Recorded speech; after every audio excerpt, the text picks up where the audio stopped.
बिस्मिल्लाहिर्रहमानिर्रहीम। शुरू अल्लाह के नाम से जो रहमान और रहीम है। इक़रा बिस्मि रब्बिकल्लज़ी खलक़। पढ़ो ए नबी अपने रब के नाम के साथ जिसने पैदा किया। खलक़ल इंसान मिन अलक़। जमे हुए खून के एक लोथड़े से इंसान की तख्लीक की। इक़रा व रब्बुकल अकरम। पढ़ो और तुम्हारा रब बड़ा करीम है। अल्लज़ी अल्लम बिल क़लम। जिसने कलम के जरिए से इल्म सिखाया। अल्लमल इंसान मा लम यअलम। इंसान को वो इल्म दिया जिसे वो न जानता था। बिस्मिल्लाहिर्रहमानिर्रहीम। अस्सलामु अलैकुम अज़ीज़ तलबा। इस सेमेस्टर के पहले 2 असबाक 3 असबाक हमने आपको पढ़ाए, वो तो क्लास में बाकायदा तरीके से आप लोगों ने पढ़ लिए, उनका काम भी आप लोगों ने लिख लिया होगा। और अब कोरोना की वजह से चूँकि स्कूल बंद हो गए तो दोबारा से ये वीडियो क्लासेस का सिलसिला शुरू हुआ। तो इस सिलसिले में आज हम आपको क्लास नहुम जमात नहुम का पहला सबक, जो कि बूढ़ी काकी के नाम से है, वो याद करेंगे। ये सबक हमारा क्लास में शुरू तो हो चुका था, इसमें कुछ काम आप लोगों ने कर भी लिया था। मतलब अल्फाज मायने भी आप लोगों ने लिखे थे, सवाल जवाब भी आप लोगों ने लिखे थे, और इसके साथ जो ऐसे कसीरुल इंतखाबी सवाल वगैरह थे वो भी आप लोगों ने अपनी कापी पर कर लिए थे। ये आपको होमवर्क के तौर पर दे दिया गया था, ये काम तकरीबन आप लोगों ने कर लिया होगा। तो आज हम इसको पढ़कर भी सुनाएंगे और मुंशी प्रेमचंद के बारे में भी थोड़ी सी बात करेंगे। मुंशी प्रेमचंद 1880 ईस्वी को बनारस के एक गांव में पैदा हुए। इनका असल नाम धनपत राय था। क्या नाम था? धनपत राय। धनपत राय भी बाज़ लोग पढ़ते हैं, धनपत राय इसका असल नाम था। इनके वालिद साहब मुंशी लाल, वो एक डाकखाने में क्लर्क थे। मुंशी अजैब लाल नाम था उनका, सिर्फ लाल नहीं था, अजैब लाल पूरा नाम था उनका, अजैब लाल। वो एक डाकखाने में काम करते थे। मुंशी प्रेमचंद साहब ने उर्दू और फ़ारसी की तालीम एक मौलवी साहब से हासिल की और अंग्रेज़ी की तालीम बनारस शहर में जाके हासिल की। तालीम मुकम्मल करने के बाद आप एक स्कूल में, प्राइमरी स्कूल में उस्ताद मुकर्रर हो गए और 1901 से आपने अपनी अदबी ज़िंदगी का आगाज़ किया।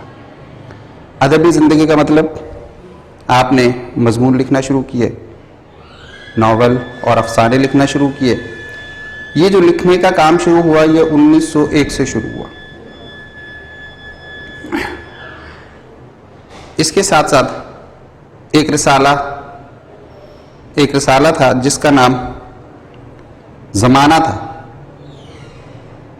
उसमें भी आपने मज़ामीन लिखे। वो रिसाला जो है दिया नारायण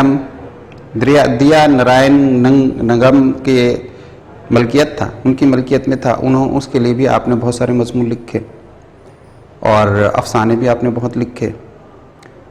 पहले इब्तदाई अफसाना निगारों में आपका शुमार होता है उर्दू के। बहुत सारे अफसाने और नावल्स आपके मशहूर हुए। इसमें एक बाज़ार हुस्न था, एक प्रेम 24सी, एक प्रेम 32सी, एक प्रेम 40सी, कमोबेश 29 अफसाने आपने लिखे।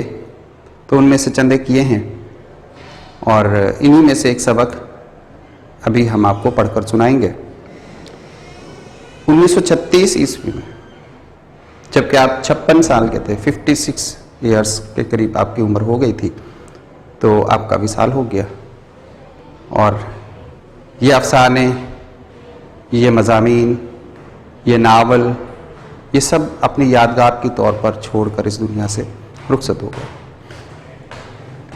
बूढ़ी काकी का जो सबक है ये भी एक बड़ा दिलचस्प है। इस सबक में भी एक सबक है। देखना ये है कि हमें इसमें क्या दर्स दिया जा रहा है, मरकजी ख्याल क्या है, कहना क्या चाह रहे हैं। मज़ामीन, किरदार ये तो बनाए ही जाते हैं। इर्द गिर्द की कहानियों में से कहानियाँ लिखी जाती हैं। उसी में से एक कहानी मुंशी प्रेमचंद साहब ने लिखी और इस कहानी में भी एक सबक है। वो क्या है वो अभी हम पढ़ेंगे इंशाअल्लाह, तो आपको मालूम भी होगा, पता भी चल जाएगा, समझ भी जाएंगे आप उसके अंदर क्या कहने की कोशिश की जा रही है। मुंशी प्रेमचंद साहब ने ज़्यादातर गरीबों के जो अहवाल और वाक़यात हैं उनको अपने मज़ामीन में समोया है। देखें, सबक शुरू करते हैं। बूढ़ी काकी, पहला ही फिक्रा है बुढ़ापा, बचपन का दौरे सानी हुआ करता है। बुढ़ापा और बचपन तकरीबन एक जैसी आदतें होती हैं। बचपन में इंसान बच्चा नासमझ होता है, इसलिए कुछ ऐसी गलतियां कर जाता है। बुढ़ापे में वो फारिग रह के तवील उम्र होने के बावजूद फिर भी वो बच्चों जैसी हरकतें करने लगता है। इसलिए कहा जाता है कि बुढ़ापा जो है बचपन का दौर सानी, यानी बचपन का ही दौर बुढ़ापे में दोबारा आ जाता है। बूढ़ी काकी में जायके के हिस्स के सिवा कोई हिस्स बाकी न थी। हिस्स किसे कहते हैं? हिस्स इंग्लिश में आप उसको सेंस कहते हैं, यानी जिससे आप मालूम कर सकते हैं कुछ। हमारे पास 5 हिस्से ऐसी हैं जिसे हवासे खमसा कहा जाता है। सूंघने की हिस्स है, चखने की हिस्स है, देखने की हिस्स है, महसूस करने, टच करने की हिस्स है। तो इसमें लिखा है कि जायके के सिवा बाकी तमाम हिस्स उसकी खत्म हो गई। जायके का मतलब चखने की जो चीज़ थी वो काम करती थी और इसके साथ साथ सूंघने की हिस्स भी काम करती थी। आंखें, हाथ, पैर सब जवाब दे चुके थे। आंखें जवाब दे गई तो इसका मतलब नजर नहीं आ रहा था उनको, अंधी थी वो। हाथ पैर जवाब दे गए कि मतलब चलने से कासिर थी, एक ही जगह पड़ी रहती थी। ये उसकी कमजोरियां थी।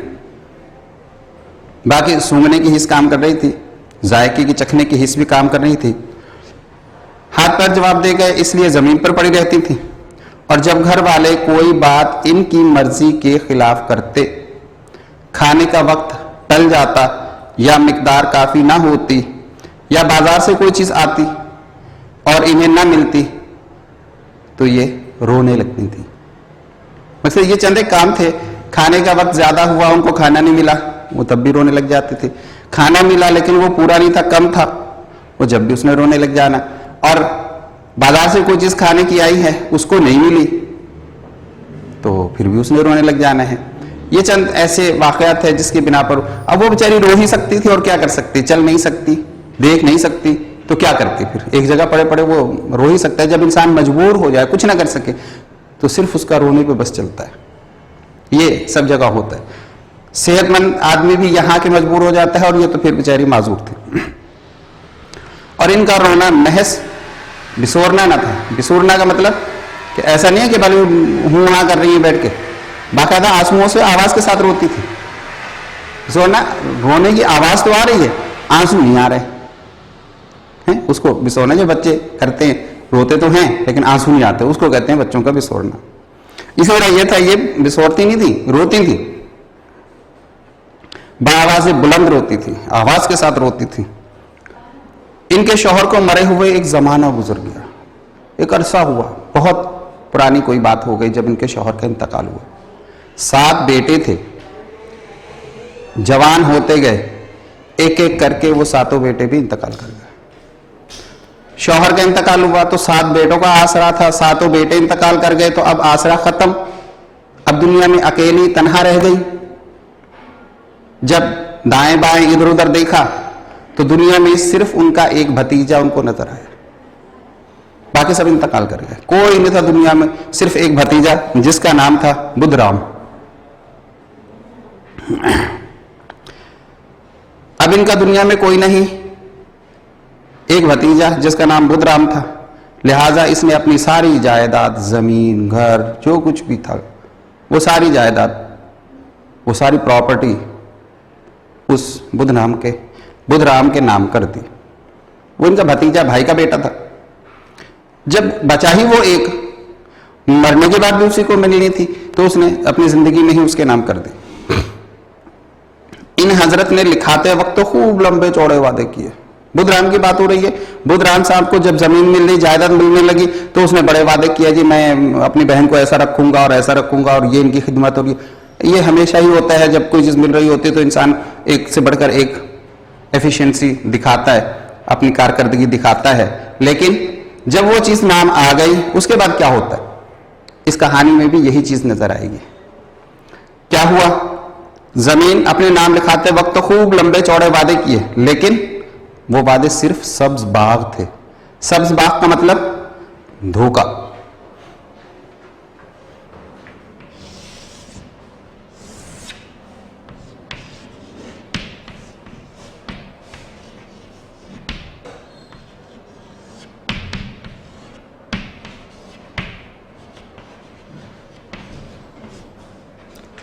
जो वादे उन्होंने किए थे जमीन अपने नाम कराते वक्त, वो सारे सब्ज बाग साबित हुए। वो वादे वो पूरे न कर सके। इस जायदाद की सालाना आमदनी 150-200 रुपए से कम न थी। ये 150-200 रुपए पे हंसने की बात नहीं है। यह आज से 100 साल पुरानी बात है, 125 साल पुरानी बात है। उस वक्त 150 रुपए एक आमदनी होती थी, रुपया होता था। उस वक्त 3 पैसे किलो सब्जी मिलती थी, जब के 150 रुपए हैं। 3 पैसे किलो, 3 रुपए नहीं, 3 आने नहीं, 3 पैसे किलो सब्जी मिलती थी। तो जब उसको 150 रुपए की, 200 रुपए की उस जायदाद से आमदन हासिल होती थी, उसी आमदन की वजह से वो आज जमाने में बाइज्जत आदमी बना हुआ था। लेकिन बूढ़ी काकी को अब पेट भर रूखा दाना भी मुश्किल से मिलता था। ये 150-200 रुपए आमदन वाली जायदाद बूढ़ी काकी ने अपने भतीजे के नाम कर दी। उस भतीजे की तरफ से अब आलम यह है कि इस एक बुजुर्ग बुढ़िया खातून को इतनी भी रोटी मैसर नहीं कि वो अपना पेट तो भर ले, पेट भी नहीं भर सक रही थी। बुधराम तबीयत के नेक आदमी थे, लेकिन इसी वक्त तक, जब तक के जेब पर कोई आंच ना आए। बुधराम साहब तबीयत के नेक, वैसे तो वो बहुत अच्छे आदमी है, नेक आदमी है, लेकिन कब तक? जब तक के जेब पर आंच ना आए। यानी पैसा खर्च करते हुए घबराते थे। पैसा लेना तो था, वो बूढ़ी काकी की जमीनों से पैसा वसूल तो कर रहे थे, लेकिन बूढ़ी काकी के ऊपर खर्च करते हुए घबरा रहे थे। जब तक खर्च ना करना पड़े तो हम बहुत अच्छे, जब पैसे खर्च करने पड़े फिर अल्लाह मालिक है। रूपा तबीयत की तेज थी, लेकिन ईश्वर से डरती थी। रूपा गुस्से की तो तेज थी, बात तो कह देती थी, जो कहना होता उसने कह देना, लेकिन वो अपने देवता से, अपने बुजुर्ग से, अपने खुदा से डरती थी। ये उसके दिल में खौफ था, यानी आखिरत का खौफ कह लें आप, कुछ भी कह लें, वो अपने खुदा से डरती थी। इसलिए बूढ़ी काकी पर इसकी तेजी इतनी न खलती थी। खलती का मतलब, ये जब बूढ़ी काकी इसको कुछ कहती थी तो बूढ़ी काकी इसकी बातों से ज्यादा नाराज नहीं होती थी, परेशान नहीं होती थी कि अभी तो वो गुस्से में कह गई, लेकिन थोड़ी देर में आके नरम फहा भी रखेगी, उस तकलीफ को, दुख को समझेगी भी, उसके लिए कुछ करेगी भी, ये भी उसको पता था। लेकिन बुधराम नेकी के चक्कर में बैठा रहता था, पैसे खर्च ना हो तो बस ठीक है। अगर जुबानी कलामी की नेकी होती तो बुधराम बहुत अच्छे थे, अगर पैसे खर्च करने की बात हो तो फिर बुधराम ऐसा काम नहीं कर सकते थे। बुधराम को कभी कभी अपनी बेइंसाफी का एहसास होता। कभी कभी ऐसा होता था कि बुधराम सोचते भी थे कि भी ये सब कुछ पैसा, ये सब ठाठ बाट, ये घर जायदाद, सब कुछ हमें बूढ़ी काकी की तरफ से मिला है और इसके बावजूद भी हम उसकी इतनी खिदमत नहीं कर पा रहे। वो सोचते कि इस जायदाद की बदौलत मैं इस वक्त भला आदमी बना बैठा हूं। भला आदमी मकसद इज्जत वाला, बाइज्जत आदमी बना हुआ हूं।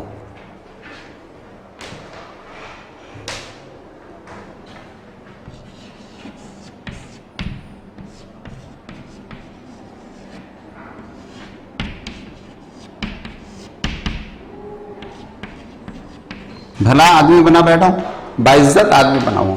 आज जो भी इज्जत है, जो भी हमारे पास मकाम है, जो भी घर है, जो रुपया पैसा है, ये सब उसी जायदाद की बदौलत है जो कि बूढ़ी काकी ने उसको दी। अगर जुबानी तस्कीन या तशफ़ी से सूरत हाल में कुछ इस्लाह हो सकती तो इन्हें मुतलक जरिया दरेग ना होता, इन्हें मुतलक दरेग ना होता। जुबानी, सिर्फ जुबान के, ये हम आपसे बड़ा प्यार करते हैं, आपका बड़ा ख्याल रखते हैं, इनसे खाली बात चल सकती तो इसको कोई मसला नहीं था, यहाँ के रोज बूढ़ी काकी के जोड़ों में बैठे रहते। लेकिन जहां पैसे खर्च करने की बात आती तो वो अपनी नेकी को दबा पीछे हट जाते हैं। सारे घर में अगर किसी को काकी से मोहब्बत थी, बुधराम के घर की बात हो रही है कि बुधराम के घर में अगर किसी को बूढ़ी काकी से मोहब्बत थी तो वो बुधराम की छोटी बेटी थी, उसका नाम था लाडली। लाडली अपने दोनों भाइयों के खौफ से अपने हिस्से की मिठाई बूढ़ी काकी के पास बैठकर खाया करती थी। यानी 2 भाई 1 बहन, ठीक है। बुधराम साहब की औलाद में 3 बच्चे हैं, 2 उनके बेटे, 1 उनकी बेटी। बेटी छोटी है, उसका नाम लाडली है, उसको बूढ़ी काकी से बहुत प्यार है। इसको जो भी चीज मिलती थी खाने की इसके हिस्से की, वो बूढ़ी काकी के पास बैठ के खाती, खुद कम खाती, बूढ़ी काकी को ज्यादा खिलाती। रात का वक्त था। अब वो वाकया जो इस सबक का मौजू है। रात का वक्त था, बुधराम के दरवाजे पर शहनाई बज रही थी। शहनाई खुशी के मौके पे बजाई जाती है। बजाए जाने वाला एक बाजा होता है, वो बजाई जाती है जब किसी के यहाँ शादी हो, जश्न हो या कोई और तकरीब हो खुशी की, तो उस सूरत में ये बजता है, बजाई जाती है। रात का वक्त था, बुधराम के दरवाजे पर शहनाई बज रही थी और गांव के बच्चों का जमे गफीर निगाहे हैरत से गाने की दाद दे रहा था। जमे गफीर भीड़, रश।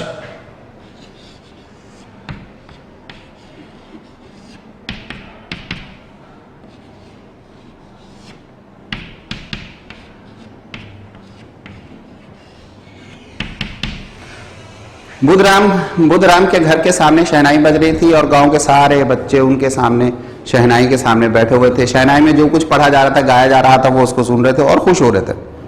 चारपाइयों पर मेहमान लेटे हुए नाइयों से टिक्कियां लगवा रहे थे।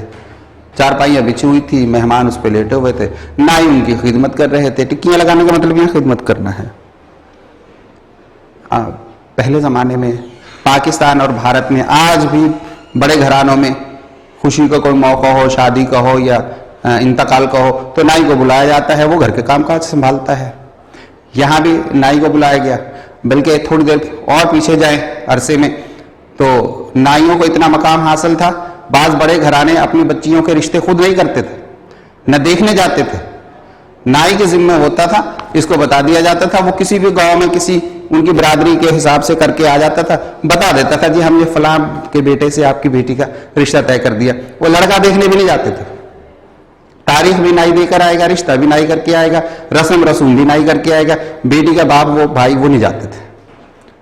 नाइयों का मकाम ऐसा होता था किसी जमाने में। शादी की कोई बात हुई, दावत देने नाई जाएगा। अगर किसी के घर नाई दावत देने नहीं गया तो वो शादी में नहीं आएगा।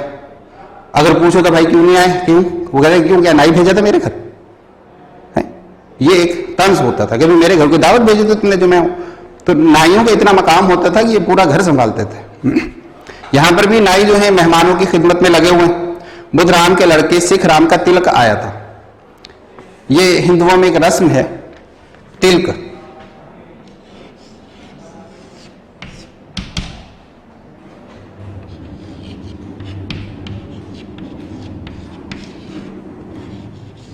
हिंदुओं में टीका लगाने की रस्म।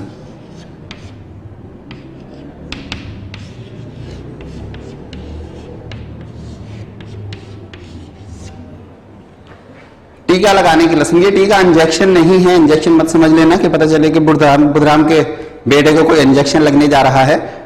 और कोई रस्म है, माथे पे भी लगाते हैं, और भी कोई इस तरह की होगी जो उनके यहाँ रस्म होती, वो लगाया जा रहा था। ये उसी का जश्न था। जश्न का मतलब ये तो तकरीब रूनमा हुई थी, ये उसी सिख राम को तिलक लगाने की तकरीब थी। घर में मस्तूरात गा रही थी। मस्तूरात का मतलब खवातीन, औरतें।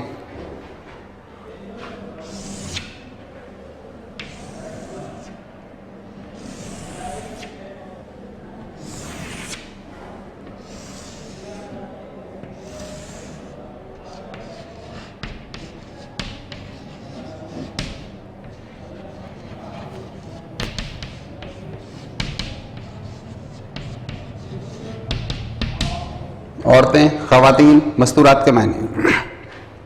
घर में मस्तूरात गा रही थी और रूपा मेहमानों की दावत का सामान करने में मसरूफ थी। दावत का मतलब उनके खाने पीने का, रिहाइश का जो भी उस वक्त जरूरत थी उसके हिसाब से वो मसरूफ थे। रूपा जो है ये बुधराम की बीवी है। बूढ़ी काकी अपनी अंधेरी कोठड़ी में बैठी हुई थी। अब उसे चला तो जाता नहीं था, जमीन पे पड़ी रहती थी, तो बेचारी कोई कोठड़ी दी हुई थी, उसके अंदर वो पड़ी रहती थी, जमीन पे पड़ी हुई थी, बैठी हुई थी वो।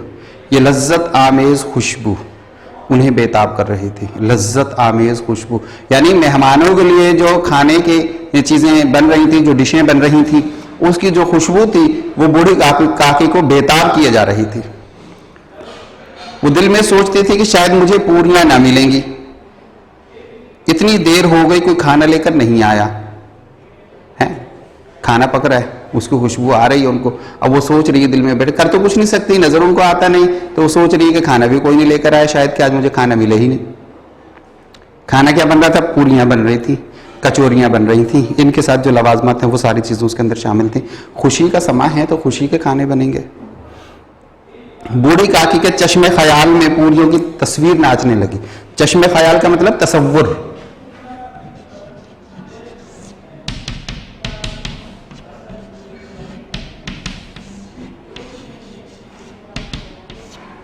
तसव्वुर बूढ़ी काकी ख्याल में देखने लगी कि पूरियां ऐसी होंगी, लाल लाल होंगी, मोटी फूली फूली सी होंगी, नरम नरम होंगी। बस वो जो किसी जमाने में उन्होंने पूरियां देखी थी, जब उनकी निगाह काम करती थी, तो वो ऐसी तस्वीरें उसके जहन में आना शुरू हो गई। बूढ़ी काकी के चश्मे ख्याल में पूरियों की तस्वीर नाचने लगी। खूब लाल लाल फूली फूली नरम नरम होंगी। कचौरियों में अजवाइन और इलायची की महक आ रही थी। जो कचौरियां तली जा रही थी उसमें अजवाइन डाली हुई थी। अजवाइन की खुशबू बहुत तेज होती है, दूर तक जाती है। इलायची की भी खुशबू होती है। ये दोनों चीजें उसमें शामिल थी। एक पूरी मिलती तो जरा हाथ लेकर देखती कि एक पूरी अगर मुझे मिल जाती तो मैं देखती पूरी कैसी बनी। क्यों ना चलकर कड़ाहा के सामने ही बैठूं कि पूरियां तो तली जा रही होंगी ना, जिस कड़ाही में मैं जाके उसके पास ही बैठ जाती हूँ। कड़ाहा जो है वो कड़ाही से बड़ा होता है। कड़ाही छोटी होती है, कड़ाहा बड़ा होता है। उसके अंदर एक ही वक्त में कई सारी पूरियां तली जा सकती, कई सारी कचौरियां तली जा सकती।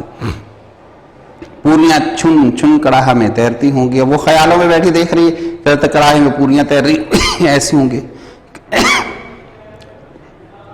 कड़ाहा से गर्मा गर्म निकलकर कठौती में रखी जाती है। कठौती एक जगह स्पेस होती है, वो तलने के बाद उस पर रखी जाती है। उसका जो ज्यादा मकसद ऑयल होता है वो उसमें नुचड़ जाता है, फिर उसको वहां से उठा के खाने की तरफ ले जाया जाता है। इस तरह फैसला करके बूढ़ी काकी उकड़ू बैठकर हाथों के बल खिसकती हुई बमुश्किल तमाम चौखट से उतरी। उन्होंने फैसला कर लिया कि मैं जाके कड़ाही के पास बैठती हूँ, वहां पे देखती हूँ किस तरह तली जा रही होंगी।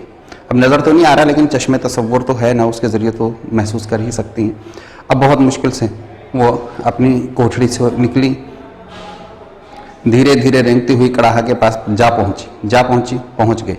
रूपा उस वक्त एक सरासीमगी की हालत में थी। सरासीमगी के मतलब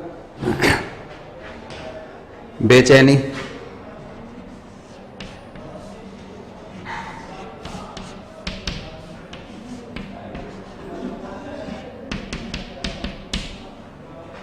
बेचैनी की हालत में थी। मकसद काम बहुत ज्यादा थे, करने वाली अकेली थी, तो एक को देखती कभी दूसरे को देखती, एक कमरे में जाती कभी उस कमरे में, कभी कड़ाहा के पास कभी कोठे पर। किसी ने बाहर से आकर कहा, महाराज ठंडाई मांग रहे हैं। ठंडाई क्या होती है? एक शरबत बनता है जो बादामों से, खशखाश से और इन चीज़ों को पीस कर बनाया जाता है। उसमें बर्फ या पानी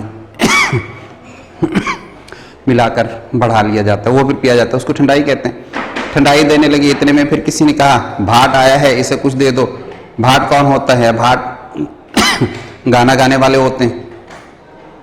शादी ब्याह या खुशी के मौके पर आ जाते हैं, तो वो जिस घर में ये तकरीब चल रही होती है उस घर की तरफ से उनको कुछ ना कुछ दिया जाता है। आजकल रुपए पैसे दिए जाते हैं, पहले अजनास वगैरह में से कुछ ना कुछ दिया जाता है। गंदम है, गुड़ है, शक्कर है, जो भी चीज़ें होती हैं ये सब उनको दी जाती थी।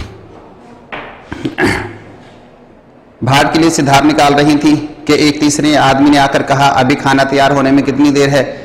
यानी इनके जो शौहर है बुधराम, वो मर्दाने में बैठे हुए हैं, वहां पूछ रहे हैं खाने में कितनी देर है। ये बहुत सारे काम, जिसमें तो सिर्फ 3 काम गिनवाए हैं यहाँ पर, इसके अलावा और भी। जरा ढोल मजीरा उतार दो। बेचारी अकेली औरत चारों तरफ दौड़ते दौड़ते हैरान हो रही थी। ढोल मजीरा उतार दो, यानी ढोल भी बज रहा है, वो जो बजाने वाला है मिरासी वो भी आया हुआ है, ये सब काम कर रहे हैं। और इतने सारे काम के अंदर वो बेचारी अकेली झुंझलाती थी, कुर्ती थी, झुंझलाने मतलब तंग आ जाती थी, कुर्ती थी, अंदर ही अंदर सोचती थी कि मैं क्या क्या करूं, पर गुस्सा बाहर निकालने का मौका ना पाते थे। गुस्सा तो अंदर पक रहा था लेकिन कह किसी को कुछ नहीं सकती थी क्योंकि सारे मेहमान थे, कह कुछ नहीं सकती। खौफ होता था कि कहीं पड़ोस में ये ना कहने लगे कि इतने में ही उबल पड़ी। ये पुराने जमाने की उर्दू है, अल्फाज भी वही वाले इस्तेमाल हुए। उबल पड़ी का मतलब ये नहीं है कि भी वो जिस तरह एक दूध उबलता है तो वो अपनी हदूद से बाहर आ जाता है, इसी तरह इसमें कि भी अब काम इतना है नहीं जितना तुम गुस्सा कर करके दिखा रही हो, गुस्से को तंज करते हैं लोग, वो वाली बात हो रही। प्याज से खुद इसका हल्क सूखा जाता था, गर्मी के मारे फूकी जाती थी मतलब जल रही थी, गर्मी इतनी पड़ रही थी कि गर्मी जिस समय ऐसा लगता है जैसे जिसम जला जा रहा है, फूकना कहते हैं जलने को। लेकिन इतनी फुर्सत कहां कि जरा पानी पी ले या पंखा लेकर झले, ना तो इतनी फुर्सत मिल रही है कि पानी का एक गिलास पी ले क्योंकि प्यास से हलक सूखा जा रहा है, और गर्मी इतनी पड़ रही है पसीना हुआ जा रहा है, ऐसे भी फुर्सत नहीं है कि बैठ के 2 घड़ी झल। उस वक्त बिजली के पंखे नहीं होते थे, वो हाथ से झलने वाले पंखे होते थे, उसकी कह रहे थे कि पंखा लेके झले। ये भी अंदेशा था कि जरा निगाह पलटी और चीजों की लूट मिची, और ये भी खतरा होता था कि जो चीज पक रही है जरा इधर उधर निगाह हुई तो ऐसा ना हो कि कोई उसमें से ले उड़े। कुछ मेहमान ऐसे भी आते हैं घरों में। इसी कश्मकश के आलम में इसने बूढ़ी काकी को कड़ाहा के पास बैठे देखा तो जल गई। अब गुस्सा तो दूसरों का चढ़ा हुआ है, उतार किसी पे शक नहीं रही है, तो हुआ क्या, इन्होंने बूढ़ी काकी को देखा जो वो कड़ाहे के पास बैठी है, बस अब मौका मिल गया गुस्सा निकालने का।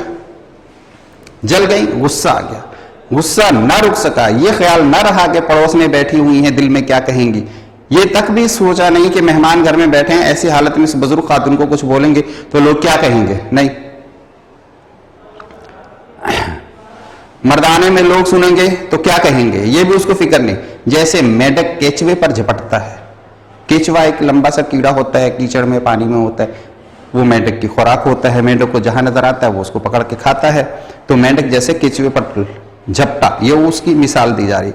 इसी तरह वो बूढ़ी काकी पर झपटी और इन्हें दोनों हाथों से झंझोड़ कर बोली, दोनों हाथों में पकड़ा और उसको झंझोड़ा, हिलाया, हिला कर बोली, ऐसे पेट में आग लगे। अब वो समझ रही कि यहाँ खाने को आई हैं, खाने को नहीं आई थी, वो खाली देखने को आई थी। ऐसे पेट में आग लगे, पेट है कि आग का कुंड, पेट में आग लगे, भूख लगी हुई थी, आग का कुंड, पेट है ये आग का कुंड। कुंड किसे कहते हैं,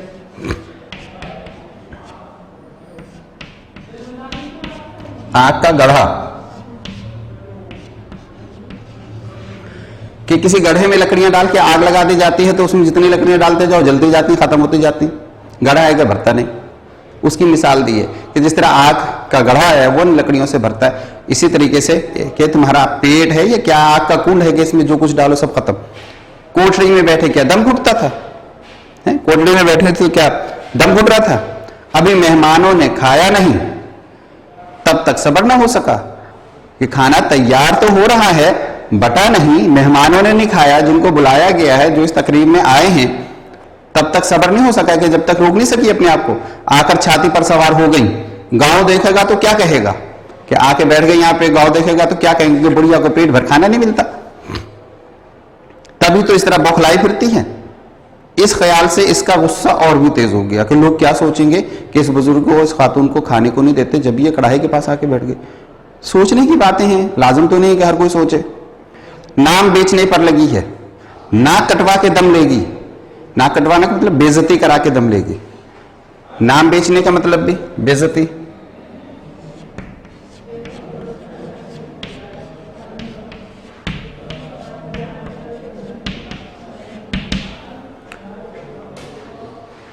नाक कटवाने पे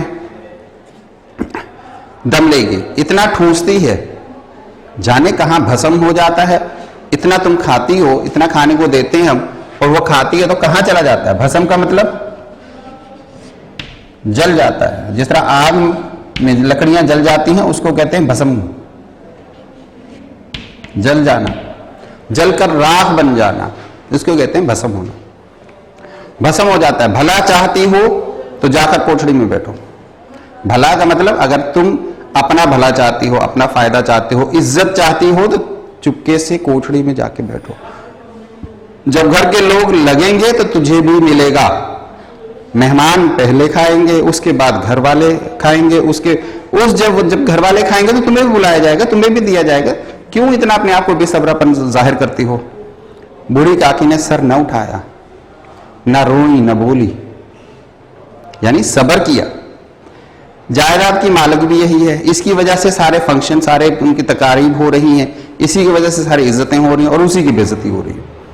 बूढ़ी काकी ने सर न उठाया, न रोई, न बोली, चुपचाप रेंगती हुई वहां से अपने कमरे में चली गई। कुछ नहीं बोला, सब्र किया, चुप करके अपने कमरे में आ गए। लाडली को काकी से बहुत उन्स था। उन्स का मतलब बहुत मोहब्बत थी। भोली भाली सीधी लड़की थी।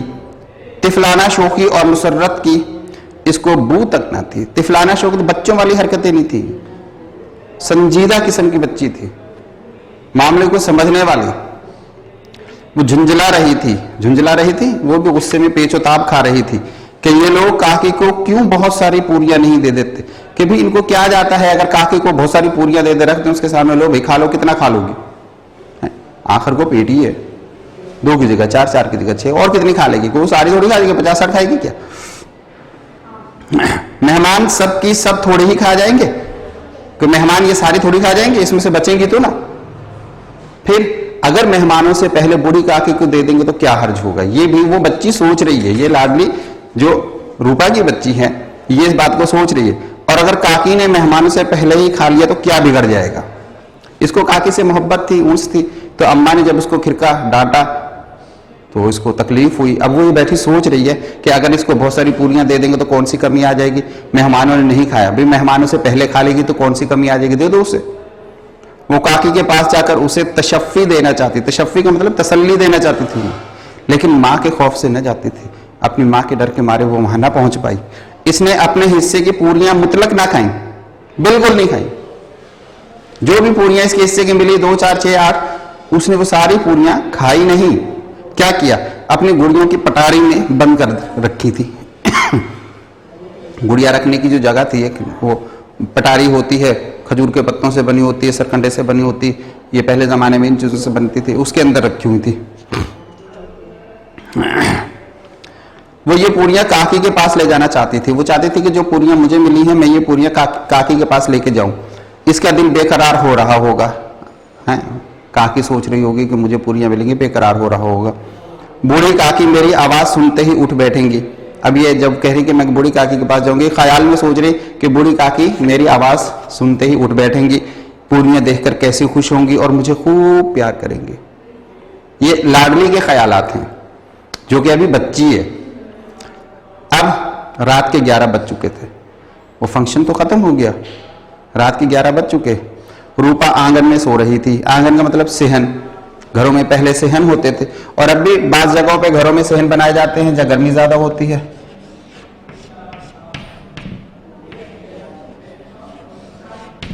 शहरों में तो वैसे घर बन गए कि उसमें आंगन नहीं होता।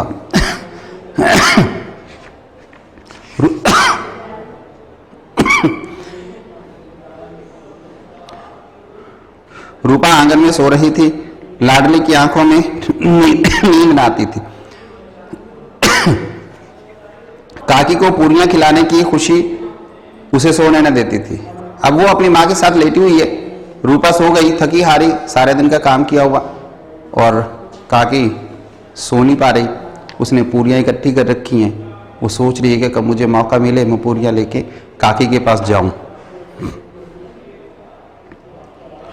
इसने गुड़ियों की पटारी सामने ही रखी। जब इसे यकीन हो गया कि अम्मा गाफिल सो रही तो वो चुपके से उठी। उसको यकीन हो गया कि उसकी मां सो रही।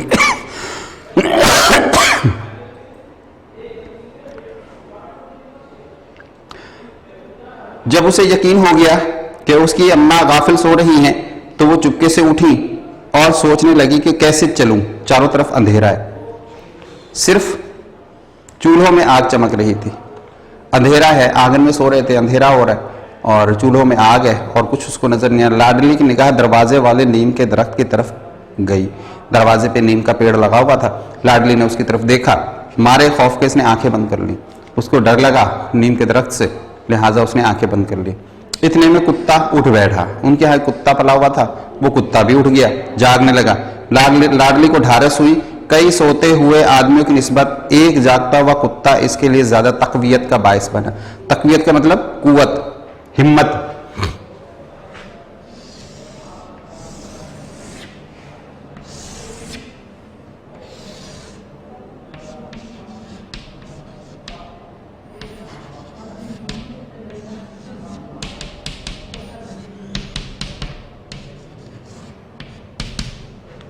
यानी कुव्वत के जागने से इसके अंदर हिम्मत पैदा हुई कि ये किसी तरह चल के वहां तक पहुंचे। उसने पटारी उठाई और बूढ़ी काकी की कोठरी की तरफ चली। काकी उठो, मैं पूरियां लाई हूं। अब ये पहुंच गई काकी के कमरे में, कोठरी में, और वहां के कह रहे काकी उठो, मैं पूरियां लाई हूं। काकी ने लाडली की आवाज पहचानी, चुटपुट उठ बैठी। चुटपुट का मतलब फौरन, फौरन उठ बैठी। दोनों हाथों से लाडली को टटोला। अंधी थी ना, नजर नहीं आता था, हाथों से लाडली को टटोला। इसे गोद में बिठा लिया। लाडली ने पूरियां निकालकर दी। काकी ने कहा, क्या तुम्हारी अम्मा ने दी हैं? पूरियां लाडली ने अपने हिस्से की दी हैं, खुद नहीं खाई। अपने हिस्से की पूरियां बूढ़ी काकी के पास ले गई, उनको दे रही है। अब बूढ़ी काकी उससे पूछ रही है कि क्या जो पूरियां तुम लाई हुई तेरी अम्मा ने दी हैं? काकी पूरियों पर टूट पड़ी। टूट पड़ी का मतलब खाना शुरू किया। बहुत देर से भूख लगी हुई थी। 5 मिनट में पटारी खाली हो गई। लाडली ने पूछा, काकी पेट भर गया? अब लाडली ने खुद नहीं खाई थी, उसको लाके दे दी, खुद भी नहीं खाई। कितनी बड़ी कुर्बानी है, छोटी सी बच्ची है, कोई बड़ी तो नहीं है, लेकिन उस बुजुर्ग के लिए लेके गई। फिर पूछा, काकी पेट भर गया? अब जैसे थोड़ी सी बारिश ठंडक की जगह और भी हबस पैदा कर देती है, इसी तरह इन चंद पूरियों ने काके की इश्तिहा और रगबत को और भी तेज कर दिया। जैसे गर्मी में थोड़ी सी बारिश पड़े तो जमीन में से हब्स निकलता है, वो और गर्मी में इजाफा करता है। इसी तरह इनके साथ हुआ कि भूख तो बहुत लगी हुई थी, पूरियां मिली थोड़ी सी, लिहाजा उस थोड़ी सी पूरियों से पेट भी नहीं भरा और ना ही तशफ़ी हुई। तो क्या हुआ? बल्कि हुआ ये कि इसकी भूख और ज्यादा तड़प उठी।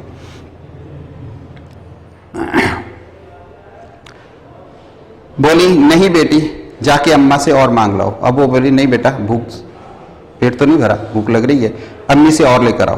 काकी ने पटारी को फिर टटोला।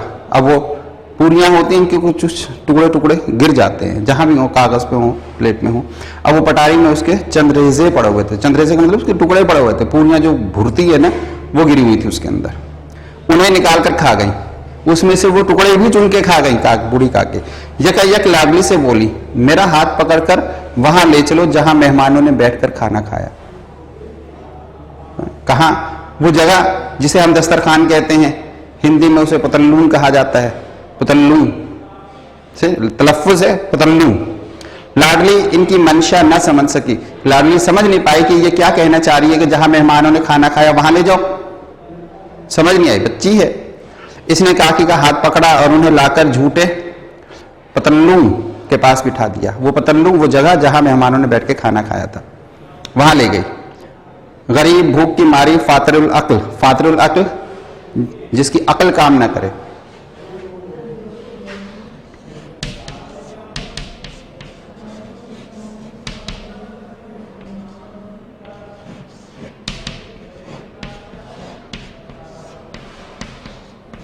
अक्ल का काम ना करना फातरुल अक्ल कहलाता है।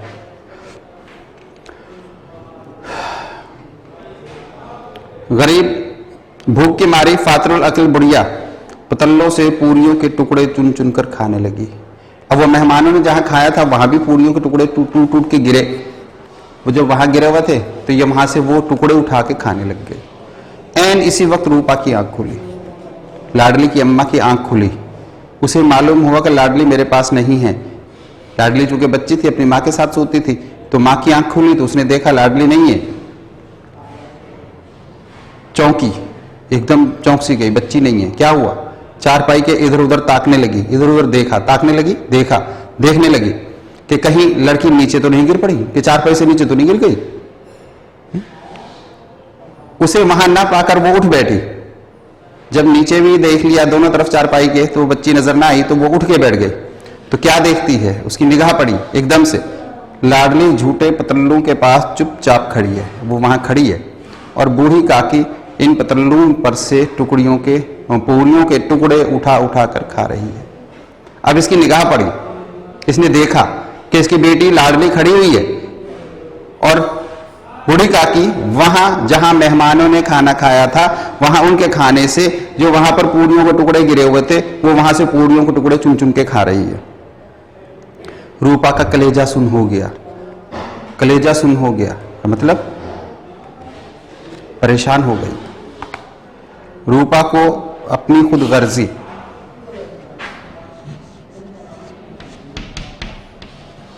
कलेजा सुन होना, ये सब मुहावरे हैं इसके अंदर।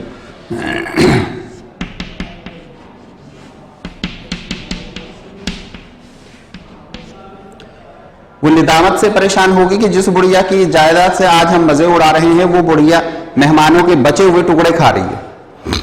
इस वजह से उसका कलेजा सुन हुआ, वो और परेशान होगी। रूपा को अपनी खुद गर्जी और बेइंसाफी आज तक इतनी सफाई से नजर न आई थी। सब लोगों ने खाना खा लिया, मेहमान खा के जा चुके, घर के लोगों ने भी खाना खा लिया, बूढ़ी काकी को किसी ने नहीं पूछा।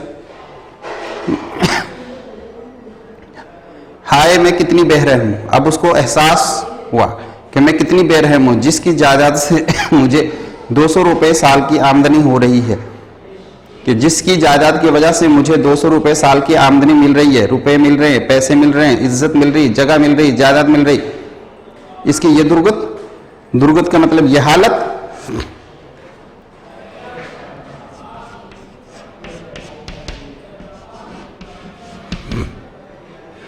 जो जायदाद की असल मालिक है उसका आलम यह है कि वो मेहमानों के गिरे हुए टुकड़े खा रही और मेरे कारण मुझसे बड़ा भारी गुनाह हुआ है। मेरे कारण का मतलब मेरे जरिए, वजह।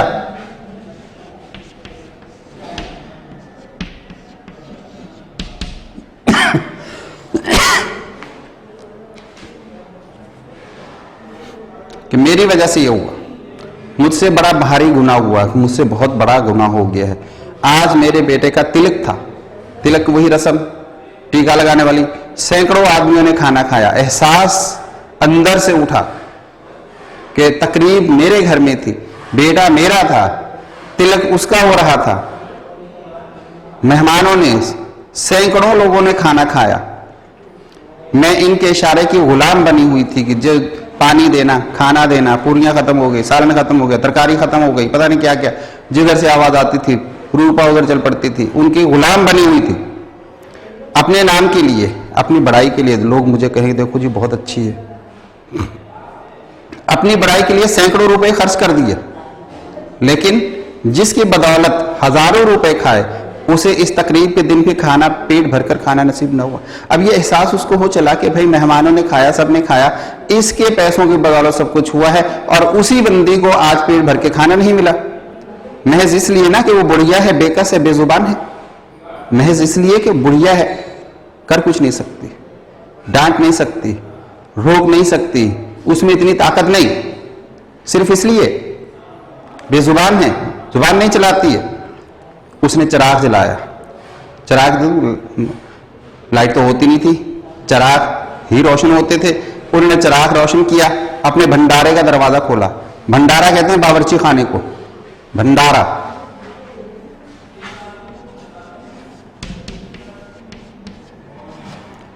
आजकल किचन कहते हैं, वैसे इसका नाम बावर्ची खाना, लेकिन इससे पहले इसको रसोई भी कहा जाता था। भंडारा पुराने जमाने में कहा जाता है, हिंदी जुबान में, उर्दू में रसोई, बावर्ची खाना, इंग्लिश में किचन। दरवाजा खोला और एक थाली में खाने की सब चीजें सजा कर लिए हुए बूढ़ी काकी की तरफ से।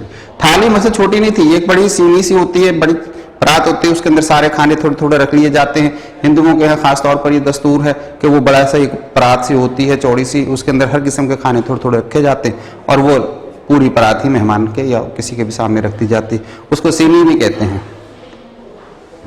सब खाने की चीजें सजाकर बूढ़ी काकी की तरफ चल पड़ी। आधी रात हो चुकी थी, आसमान पर तारों के थाल सजे थे। आधी रात हो गई थी, आसमान पर तारे सजे हुए थे और उन पर बैठे हुए फरिश्ते बहिश्ती नेमतें सजा रहे थे, लेकिन इनमें किसी को वो मुसर्रत ना हासिल हो सकी जो बूढ़ी काकी को अपने सामने थाल देकर रूपा ये खाने का थाल लेके जब उसके पास पहुंची तो उसको बड़ी खुशी हुई। वो मिसाल दे रहे हैं कि वो फरिश्ते जो ऊपर बैठे नेमतें बांटने के लिए फहरिस्तें बना रहे थे कि उसको देना इसके इतना, तो उनको भी इतनी खुशी नहीं होती थी जितनी इस बूढ़ी काकी को वो थाल देख को खुशी हुई। रूपा ने रिक्कत आमेज लहजे में कहा, रिक्कत आमेज रोने वाले लहजे में, रिक्कत का मतलब रोना।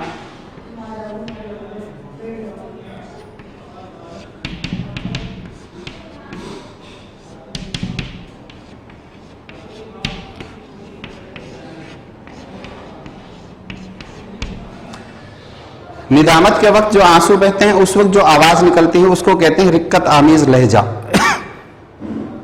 अब रिक्कत आमेज लहजे में, रोने वाले लहजे में कह रहे हैं, काकी उठो खाना खा लो, मुझसे आज बड़ी भूल हो गई, इसका बुरा ना मानना, परमात्मा से दुआ करो कि मेरी खता माफ कर दे।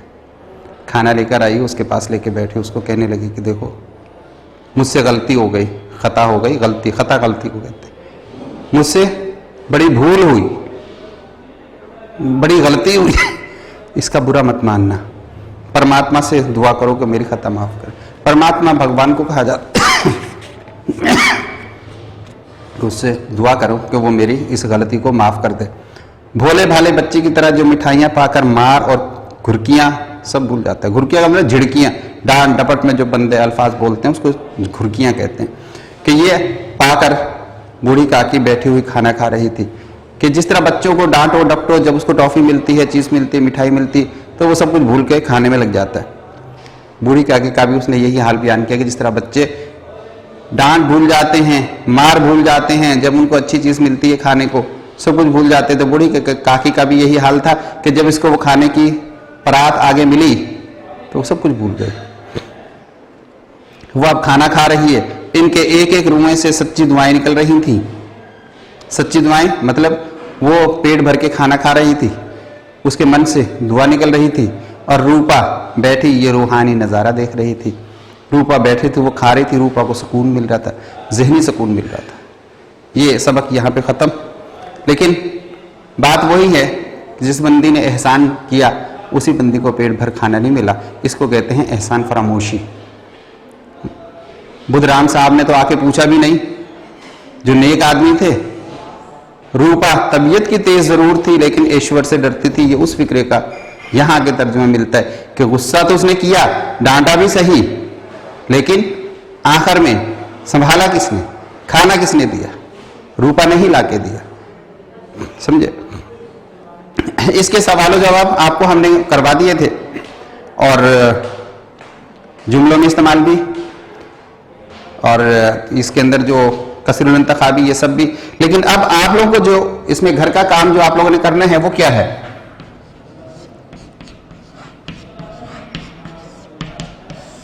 हम आपको जो हलशुदा देंगे उस हलशुदा में से आपने इस सबक का खुलासा लिखना है, इसका मरकजी ख्याल लिखना है और इक्तबासात की तशरीह करनी है।